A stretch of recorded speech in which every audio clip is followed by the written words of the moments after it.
I do want to say that it is a tremendous effort to create any kind of content, any kind of piece that is telling a story or documenting life. So when I asked to give them applause, this is why. It is not an easy feat. So I just wanted to acknowledge that and acknowledge the work that you all do, that we all do, and that if we push further and we are telling stories of Black and brown peoples, that climb may be higher in some ways and not so much in others, because we got a lot of story in us. But finding audience and finding people to receive the work, distribute the work, bring work forward is always a challenge. So I want to acknowledge Magaly's work with this festival. It has grown, it will continue to grow. I want to acknowledge the work that you all did today to get here, because that's important. So I just wanted to say all that and thank everyone, and I want to get started. The block is called Rise and Change. Rise and change, the power of letting your voice be heard. And as I looked at these films, I want to know, when you found the story, how did it change you as a creative and as an individual, and maybe even in your craft? So I'm going to start with, I married a Black Republican, Miss Magaly. It was an interesting journey, and I just needed to laugh at it. You know, and this story came to me because I needed to laugh at the absurdity of all the arguments that were happening because of political affiliation. Mm-hmm. I'm like, really, people are dying and you care about that? Mm-hmm. You know, and that's destroying your life? How is that doing that? There's a virus destroying people, and you care about political affiliation. Mm-hmm. And so I just started writing, right? And I love the fact that people are laughing at the absurdity, right? I'm gonna get a divorce because you are Republican, but I love you. Yeah, that's complicated, and we are all complicated as human beings, and I just want to capture it. How did anything change for you in the process of making the film? The process of making this film, as you could tell, it was shot on computers and iPads and cell phones. And it was actually in 2021. We got the grants to actually present it in space. But then all of a sudden, doing plays was like verboten again, right? But I wanted to use the money. I got the money, and there's a deadline for completing a grant. So I was fortunate enough to know a community of people who are hungry to do art, and found two amazing female directors who wanted to direct because this is part of a series of shorts. And I really feel blessed by everyone who took part in it, especially the animator, Andre Sutherland. He did an amazing job, and they were kind enough to accept what I had to pay them. So that journey was really stressful. It was incredibly stressful because we had to complete the grant in 4 weeks because we thought we were leading up to doing it in space, but all of a sudden we had to just change directions. And I've shot films before, but never from a computer and cell phones. And I just happened to learn a lot about different, like for example, frame.io. Is a website where you can upload footage to an editor. And so I was like, I can use that. And that made it so feasible, because if you upload, if you're a filmmaker, you know, if you upload anything via Google Drive, everything gets destroyed. You need a platform where you can send your file, your editor can edit it, send it back to you, and it's pristine. So that was a game changer.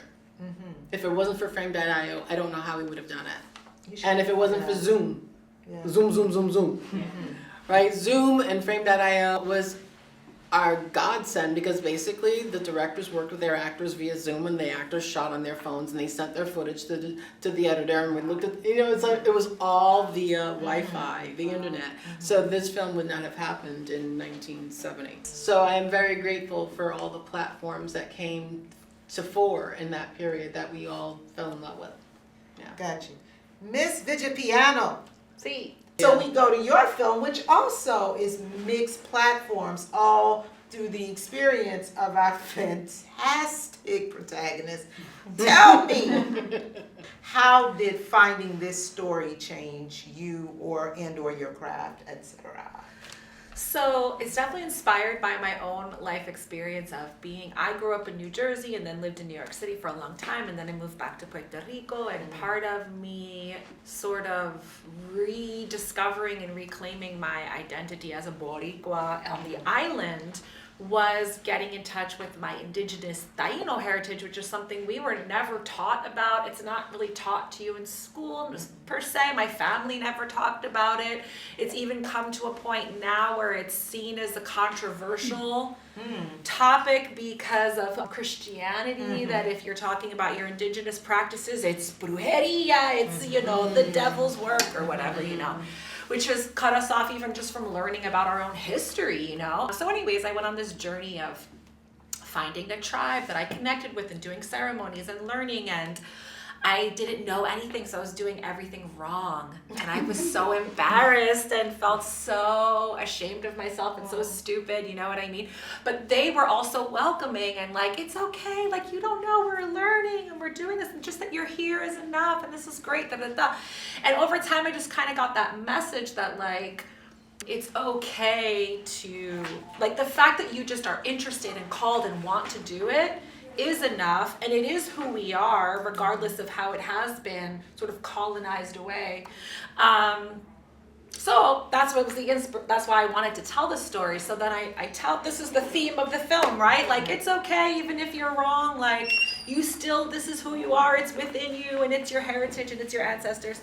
So I'm like confidently telling that story, but I put it out, and it's starting to get received where some people think I'm like mocking the indigenous culture, and now I'm being offensive because also it's a slapstick comedy, and usually we talk about the indigenous people with this like sort of, either it's like a tragic genocide or it's like a somber thing. Yes. Nobody's like making a comedy. Right. So then some people thought that it was offensive, I think they just saw the trailer, they didn't really see it, you know what I mean? Anyways, the point is, so now I had to like prove my own theme of standing 10 toes down on like, hey, no, like you might be misinterpreting this, or you might be trying to shame me for wanting to tell this story or do this comedy in my voice, but like I'm standing 10 toes down on like, this is who I am, and this is the way I want to tell it, and this is what I want to do. And I ultimately did a screening for my Taino tribe in Boriquén in Puerto Rico, and they loved it, and it was so affirming, where I was like, okay, like it is good and it's not offensive, and I am telling the story. But it was interesting how my true life reflected, like me having to prove that theme of my film in my own life. Like, you know what, people are gonna maybe like mock you for wanting to get in touch with your ancestors or learning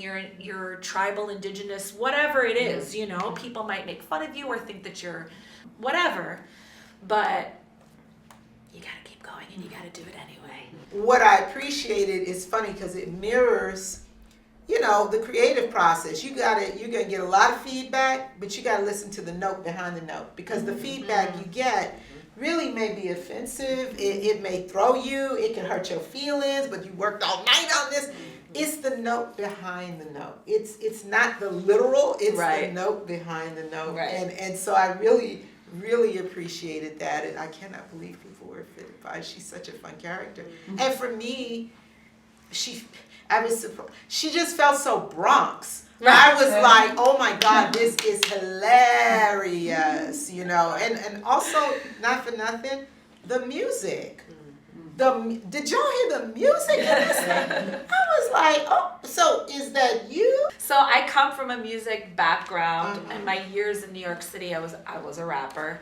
So I started, the first thing I ever made was a music video. So now in my journey of making like web series and films and stuff like that, it's always very music centered and oriented. I like editing and cutting to music. I mean, it's not like you did. No, yeah, I still am. True. It was fabulous. Miss Angelina, Miss A. Miss A. But yeah, so some of that music is my original music. Some of it is called friends of mine that I asked them to use their music. Yeah.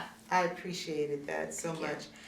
Mr. Roache, tell us what inspired this tale of resistance, of retribution, of history, of I would even say it's a feminist intervention in a patriarchal construct in a particular way, still within culture though? It's not stepping outside of culture, in fact, it's the opposite?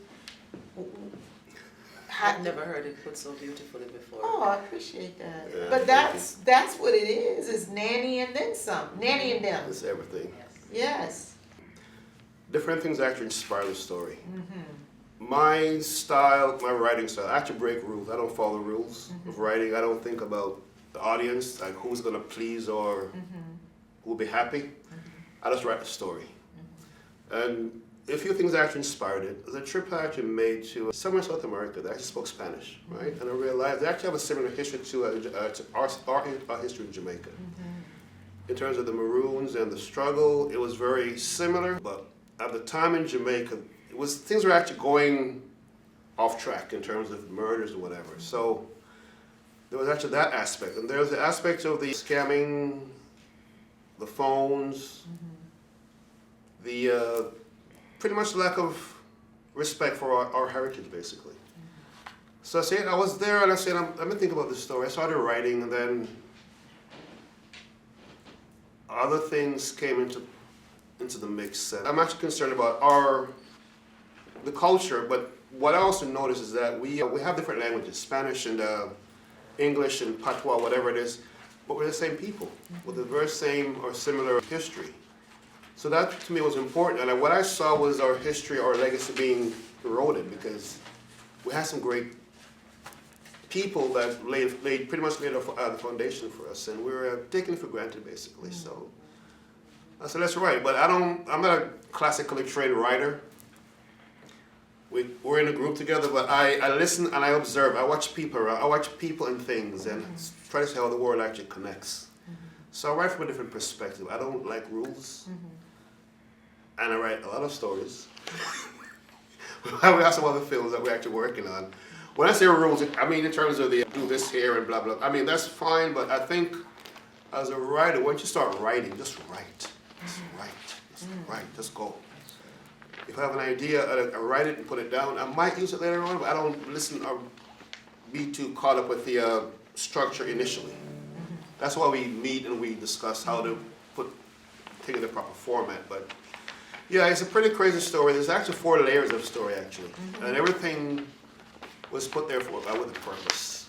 The knife, the apple, the church, the cross, the music, it all blends. It all will make sense later on. She was actually mourning, the lead character, she was actually mourning. It's not very obvious, but her dad got scammed. And she lost her sister and her sister's family to the scammer who felt disrespected. Some silly thing he felt like he was being disrespected. So he went and killed their entire family. And this great heroine, she actually captured him. So the moral dilemma is that do I kill him or not kill him?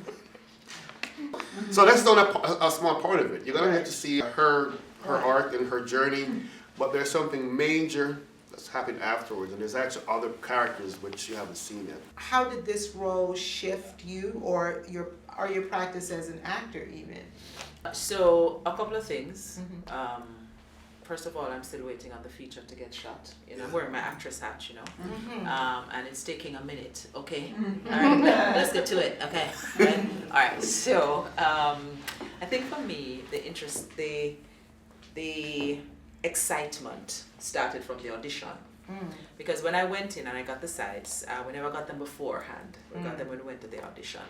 And I remember when I was reading the character, the first time I read it, I thought she was a little psychotic. But of course you get a side, you don't get the full script. So you're not able necessarily to connect any dots, so you don't really know who this person is. And so I went in and I read for the director and for Clinton, and I think somebody else was in the room. And I read her a little cuckoo. And Clinton said to me, don't play her like that. She's a person. I'm like, oh, goddamn, I'm not gonna get this job. And then I sat back and I thought about what he said, and I thought about my own experiences in terms of teetering on, am I going to survive this situation or not? And so that's what I put into the second read of the character. And when I finally got the full script, I realized that that's where she was.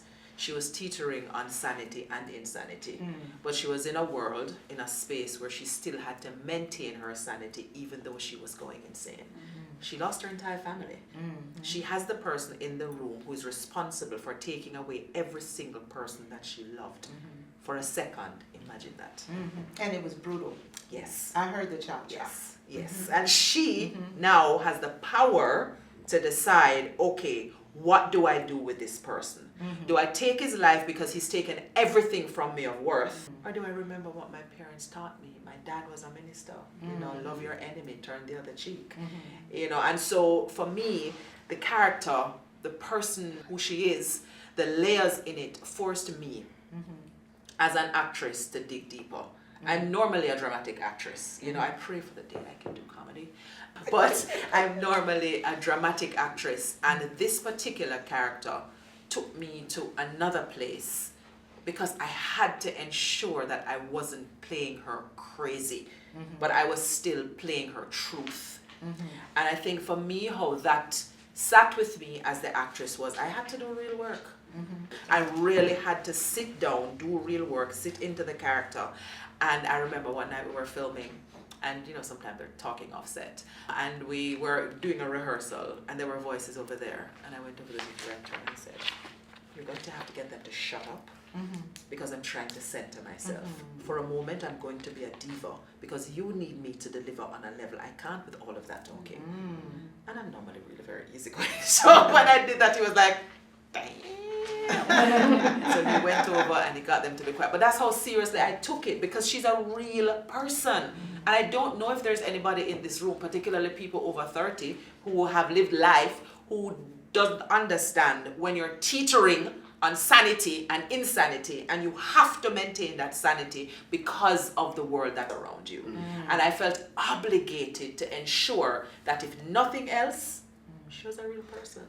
You know, so that's what it meant to me. So does anyone have any questions for I have not questions, but I want to thank each of you for the screenings. They were all, in my estimation, they were all good. I loved yours. And I'm very happy, sir, that you mentioned that your show, your screening was in the third part. Yes. Because for me, I kept saying, but I don't know the beginning of this this screening, this play. I didn't understand it initially. I mean, I fell into the story, but I did not understand why is it there's no beginning. Yes. So I'm very happy that you clarified that. Yes. That's fine, but it was a good screening. And thank you. I love that one. I love the Black Republican because we write in the situation. That was 5 years ago, but we write back here. Would it be a comedy this time if you did it again? It was a comedy. Right, but if you had to tell Yeah, that story now. It has to be a comedy. You have to laugh, because otherwise you cry and that's a waste of time. You know, it's like when it's that out of control, you've got to find a way to find levity to get through it. And that's what I really love about these Haitian people, right? When it's dark, we tell a horribly cruel joke, but then everybody laughs, right? And I think I've spoken to a lot of other Caribbeans because they live on islands in the middle of an ocean, and life is always like this. They're like, I take it so seriously. So, you know, it's like, I think that's a gift. And, you know, there are many cultures who have that wit about them. It's dark, they'll tell a joke. Because they've known true darkness, right? So what are you going to do? You've got to live. Right. On that note, I just want to say how grateful I am that this is like a cross-Caribbean experience, because I feel like we need more of that. We need more opportunities for the various islands and cultures to have spaces to come together and share stories and learn from each other and laugh and exchange.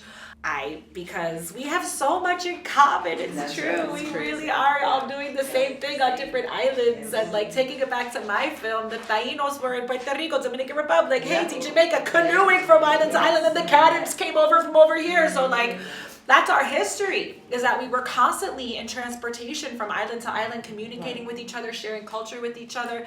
I think the Sharing ancestors women. are proud that we're continuing it on right now by Right? sharing culture and stories from island to island.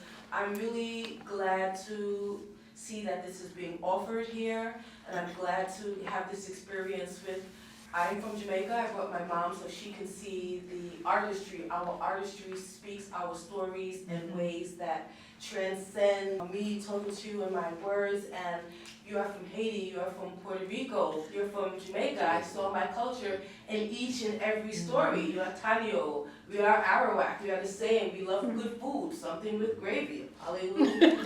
And sometimes when you're here in New York and you're all thrown together, and maybe people from the Caribbean that's not from the Caribbean, they're not sure where you are. They'll, are you from Trinidad? Are you from Jamaica? So we think, oh, okay, because we have this all togetherness about us, that we have a very important and rich culture that we like to share here with everyone around us beside our own cultures, and having it so available, especially now, because people need something to make them feel other than the things they're feeling now. We have like a desperation inside of us, because it makes you, the world wants you to believe there's no hope. And when you have no hope, what can you do? But when you have things like this, I see myself in all of your stories. I see my life experience, my Caribbean life experience, my mother, my grandmothers. I see Nanny. I look at the story, I knew immediately I'm looking at Nanny. I know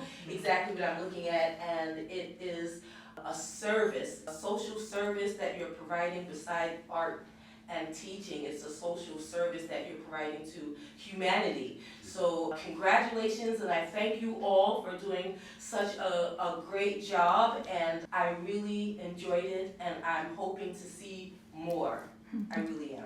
Thank you So so thank much. you. Thank you so much. And you know, just we're Conch Shell Productions, Conch Shell IFF. Go to our website, and if you didn't have time to fill out the survey, which I desperately desire, just go to our website, Conch Shell IFF, and you just click on there and you can fill it out. Your opinion matters, right? We're here to awaken America. Yes. Yay. Yes. Awesome. Thank Thank you. you all so Thank much. you. Thank you.